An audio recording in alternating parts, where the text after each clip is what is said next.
like this basketball. We tend to settle for less in our lives unless we are hit hard. Hit hard enough to bounce back and realize we deserve nothing but the best. This was not the philosophy of my basketball coach. In anguish, he screams at me, "Sumit, you are not a good captain. You're a fiasco. You're a failure. I'm so disappointed. Do not aim high. I warned you." And I stood there with my head held low, with sweat trickling down my face.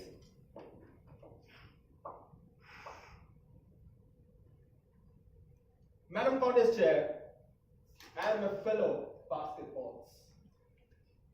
These were the words that were like an assault to my ears.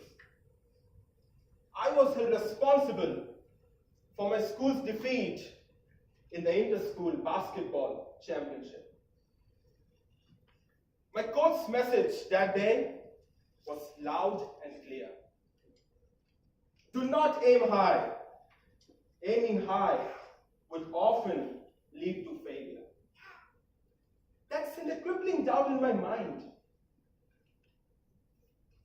The failures that I was facing, was it because I was aiming high? I had no answer. Yet my heart refused to fall prey to such ridiculous theories. And in that very decisive moment, as correctly said by one of my friends, I took that one step and I said to myself, I deserve nothing but the best. But this one step did not get me success overnight. As a kid, I was always inspired by the story of a great man, a young and fledgling mountaineer by the time, Sir Edmund Hillary. In the year 1952, he tried to conquer the mighty Mount Everest, and he failed. In a conference like this, where he was held the epitome of success, he considered himself as a failure.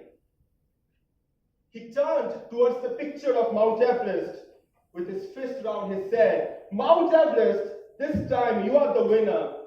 The next time it is going to be me."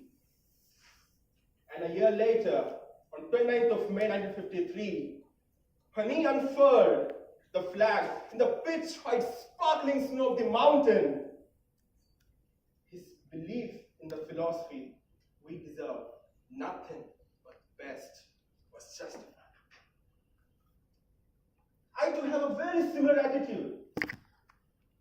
Right from my school days, the one thing that I had always dreamt of was to become the topper of my class. The maximum that I could ever reach was 89%. 89%, isn't that intriguing? Some of you it might be, but to me, it wasn't. Because I had thought that I would get nothing less than 95 in my examinations. And such failure gave me an important life lesson. Shoot for the stars. Even if you miss, you end up on the moon. And by the way, landing on the moon in itself is a daunting task. And I'm sure none of us here have ever landed on moon. But Neil Armstrong did, because he believed that he deserved nothing but the best. My belief in this philosophy became rock solid in a very recent Toastmasters event. I was among the 7 contestants in the inter-club humorous speech contest. My eyes were glued to the shining silver trophy, the first position. I was just 3 months old in Toastmasters. And considering I was a baby, that was indeed a lofty ambition. I go up on the stage, I fumble, and yet my audience laugh. For the guests, welcome to Toastmasters. And I thought my humor was humorous enough to make them laugh, which filled me with optimism that I would win the prize. And when the results were declared, there was no trophy, no glory, and there was no victory. 6 months later, I came back on the stage, and this time it was a flawless delivery. The only thing, I missed the golden word by the sergeant at arms. My humor, which is said, no sex, no politics, and no religion, my humor had it all. And when all this humdrum was going on, the red card pops up out of nowhere, signaled me to stop. In 7 minutes, seemingly once friendly faces turned alien to me.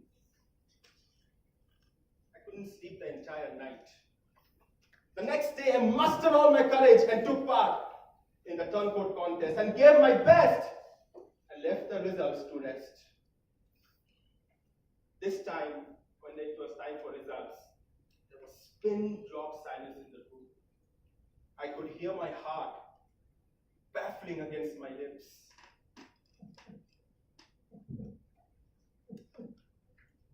And when the winner was announced, this time I had it. I had the prize. I had the glory. And I had the victory. My dear friends, if you haven't tasted of success recently, it's because you are not aiming high enough. Do not believe when someone says you are a fiasco or a failure. Because I have been mediocre for the entire life. And if today I'm standing here, it's because of my belief. And the position I'm now in, and I see all of you, none of you are entitled to sit in a room like this. You are entitled to go out and taste success as you want it.